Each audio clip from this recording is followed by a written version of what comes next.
So it's great to be here. I write about semiconductors. I don't write about employment issues. I don't write about AI particularly, except insofar as it affects the chip world, which actually it does quite a bit. But I've known Micron for many years, since the 90s. I've been to their hometown of Boise and talked to people there for years. And they're a very interesting company. I mean, you should read up on Micron history. We won't go into any depth there, but there's a lot of interesting dimensions. But they've mainly been manufacturing in foreign countries for the past, at least 10 or 20 years, and they're going to change that. And they're going to come back to the U.S. in quite a big way in Boise and in a big expansion in New York State. So I'm going to first start by asking Britt to just kind of explain at a big picture what's going on there and how that could affect employment and their staffing needs. Absolutely. Hi, everyone. We made a large announcement in the fall. We made two large announcements. One was a $15 billion investment to create an additional fab in Boise, Idaho. And the other large announcement was a $100 billion investment over 20 years in central New York, in Clay, New York, just outside of Syracuse. And it is going to be a phenomenal effort.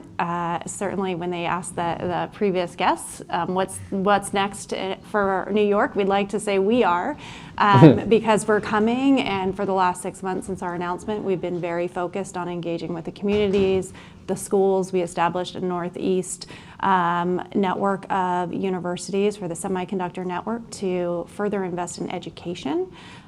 We are investing in community colleges and even CHIPS Camp. Micron hosts a CHIPS Camp every year, and we hosted our first one in Liverpool, New York, and had 120 middle school students learning about how to make chips and our industry as well.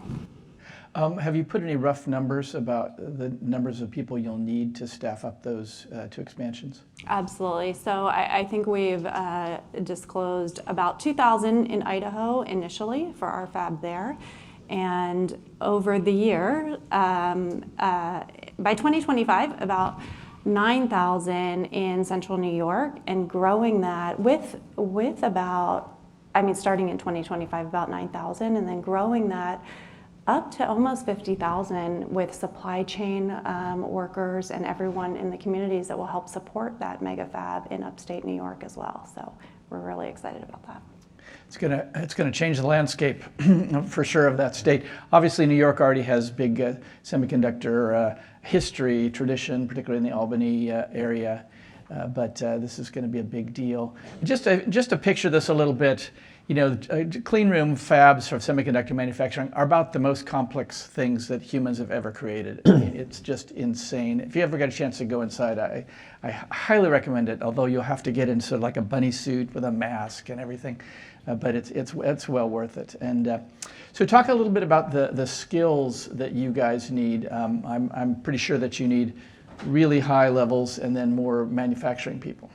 Yeah, absolutely. So STEM discipline, of course, is the bulk of that hiring, right? And like you set up, Don, from PhD on down to, as Britt mentioned, entry-level manufacturing positions, technician positions. I think at first go live of that fab, you're looking at just in New York 1,000 technicians. Mm-hmm. That's a huge head count, right? And that's kind of what Britt was alluding to with the network, the Northeast University networks, the community college engagement. We already know there's a talent shortage across many industries, particularly semiconductors, and so the opportunity and the need for Micron and many companies to partner with universities to find all that that talent across the STEM discipline is huge. Right. And so the traditional image of a fab tech operator standing in front of the machine, maybe carrying some wafers around, mm-hmm. That's kind of like a 2-year college degree at entry level, right? And then, but you need all these incredible PhDs to keep the processes running. It's kind of the recipe for a chip is it's a bit like making cookies or something. Absolutely.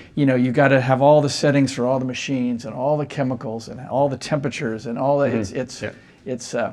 The original semiconductor developers were all chemical engineers, because that's a heavy part of the discipline. And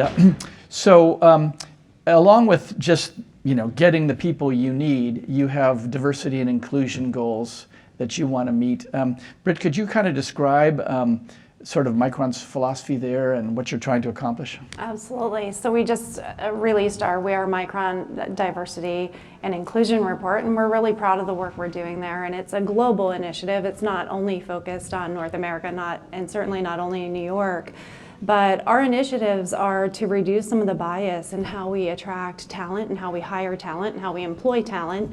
And it starts at the very beginning, because we need all types of talent at our organization. We hire hourly talent, we hire PhD level talent, and we want to be looking at non-traditional pathways for talent as well. So when we think about this big venture for us in New York, to get there in 20 years, I'll be retired, hopefully.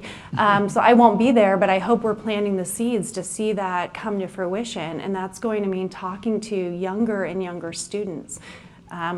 Historically, we tend to gravitate towards university students, junior college students, but now we're thinking about how do we get in front of those middle schoolers? How do we teach them about what a STEM career could look like? Because there's a generational gap. We are a memory chip manufacturing company, and when you ask children and even their parents about that, there is a significant knowledge gap there. So we're doing a lot of that work now, and that will have to continue. And we have to acknowledge that we want to meet people where they are, and we do have opportunities for all in our organization. One of the things that we are an Eightfold customer. We've had Eightfold alive for about 4 years. We've gone through 2 different applicant tracking implementations with Eightfold, and the product has gotten better and better in allowing us to look at our talent populations in a way that eliminates a lot of the noise. We do anonymize our resumes, so all hiring managers globally look at their applicants for their screen anonymously, so they are not seeing first name or last name. They can't identify gender. We've hidden a lot of information even around volunteerism, because it can be faith-based and indicate things that really don't have a purpose in talent selection or don't align with the skills that individuals actually have. So we're really proud of that. And again, the technology helps us do it at scale. Micron's, we have about 45,000 global employees, and we have to hire quickly. Our numbers are up there with, if you were here for Starbucks presentation, that's about the volume we hire globally, and it's not going to slow down. And we want to do it in a fair way. One of the most interesting things we've heard at the conference too is about how do we then have that same level of fairness and remove the bias once they become employees, to move them up through the different career pathways as well. So we'll come back a little bit to the Eightfold technology, but just keeping on your goals and strategies here. I understand you've made hiring veterans a part of your thing, and that Kevin is an example of this. Can either one of you elaborate on this? Yeah, so veteran community is one we're very committed to. I think for FY22, 1 in 7 hires was a veteran. So my career with Micron's a little bit longer than that, about 16 years now. But I like to talk a little bit my journey and how Eightfold enables us to do that at scale. So I joined Micron directly out of the Marine Corps. I was doing an operational office scheduling, logistics, kind of a people logistics type of a role, which was naturally a good transition into the recruiting workspace. And in my case, it was kind of, I knew someone who worked at Micron, and thankfully the recruiter had a military background and extended family in the military, so they kind of knew how those skills worked and translated, right? So I was able to make those connection points, and a lot of people have that kind of success story, but there's a lot of stories that people who coming into the military don't have that success story and have had challenges. And so tools like Eightfold really enable us to level that playing field, help make those connections between the employer and the candidate, right down to candidates loading up their resume and using that get matched function to help them identify how their skills connect into jobs at Micron that they may not know that just off the top of their head, right? So that's where, and we have absolutely seen Eightfold be a huge part of that, of helping us connect with many underrepresented communities, and obviously veteran being a big part of that. So just to understand the Eightfold experience a little better, maybe we could lay a little baseline with what were you using before and what's sort of the difference in how the process worked. Sure. So originally when we implemented Eightfold, we had success factors. Then we switched over to Workday during the COVID pandemic and re-implemented Eightfold. And so Eightfold has really been our front end of our hiring practice. We do as much as we can within the Eightfold tool. We do it anonymously for hiring managers. And then we move the talent through. But by calibrating what we need in our jobs, then when applicants, we encourage them to get matched, right? Instead of traditionally going out and finding one job you saw on a website and applying to that, upload your resume and see what 10 you might be a fit for that you'd never thought of. Maybe some of the same skills you have in marketing can be applicable in business development or what have you. And a lot of these technologies are somewhat similar. Some of the CRM functionality is now similar to what corporate marketing teams are using. So the technology is allowing us to map skills in a way that we never were able to before. And applicant tracking systems, obviously, applicants are not our problem. We've got lots of applicants. It's sifting through the applicants and making sure the right ones surface. And that's really where the technology benefits us the most. At scale, it speeds that up. Ashu talked about that a little bit too. We can do it for 5, 10, 15. We can't do it for, 500,000 applicants. And I'll just add to that, Britt, traditionally, right, you're relying on a recruiter to use whatever the database is, LinkedIn, Monster, whatever, to know the key terms, to do those Boolean search strings, right? It really requires that human effort. And now and you're still then reliant on Boolean terms, right? Does that candidate have that term on their resume or not? Mm-hmm. And that's historically a challenge coming out of the military that I think every veteran experiences. What am I supposed to put on my resume? Right. AI helps kind of close that gap, that you don't have to be necessarily the SME and know exactly all what the key terms to look for, because the AI is doing that, looking at all the data points to say this person didn't mention skill X on their resume, but based on all these other data points, they probably do have that skill. Or same for the candidate. You didn't mention this on your resume, but again, look at all the data points. Here are the 10 jobs, as Britt said, that really you could be a great fit for that you wouldn't have thought about. This shows my ignorance about Eightfold, but is there an applicant-facing part of this that they can use to improve their resume? Yeah, well, that's kind of also what Britt was mentioning, the get matched. You upload the resume, and it will help basically plug those gaps for you if you don't have those key terms on there. Yeah. Any other AI dimensions to this that are relevant, in particular in terms of the eliminating bias? Well, the other one that we also do is we do use an augmented writing platform that also allows us to make sure that our job descriptions are more inclusive as well. Mm-hmm. Is there any example of a kind of person that you're getting hired now that maybe a kind of life experience that maybe you weren't, 5 years ago? I think now companies are more comfortable with under required skills, having the or there, right? Requirements, 4-year degree or relevant experience, not and relevant experience. I think we are shifting in that dynamic as well.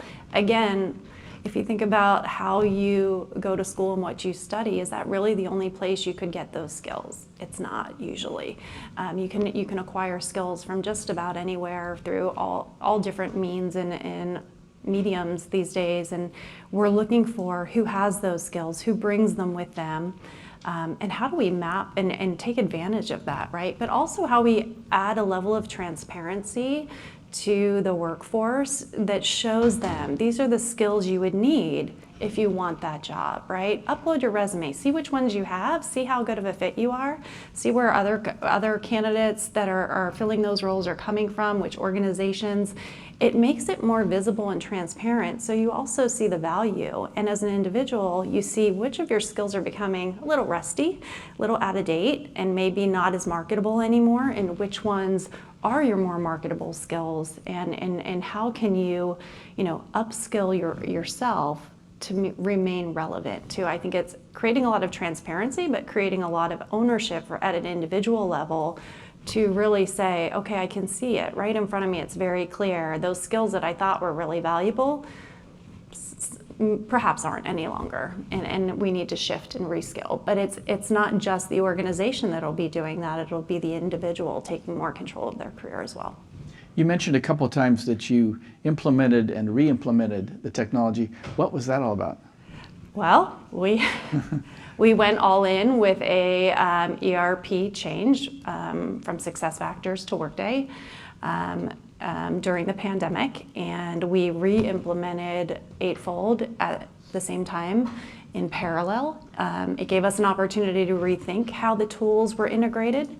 One of the things we're most excited about is that we map all of our stages in Eightfold. So our recruiters can spend a lot of their time in Eightfold comfortably until we have to move into the system of record. Being Workday? Yes. Right. And so the re-implementation was largely because of the ERP change? Yes. Yeah, Right. Yes.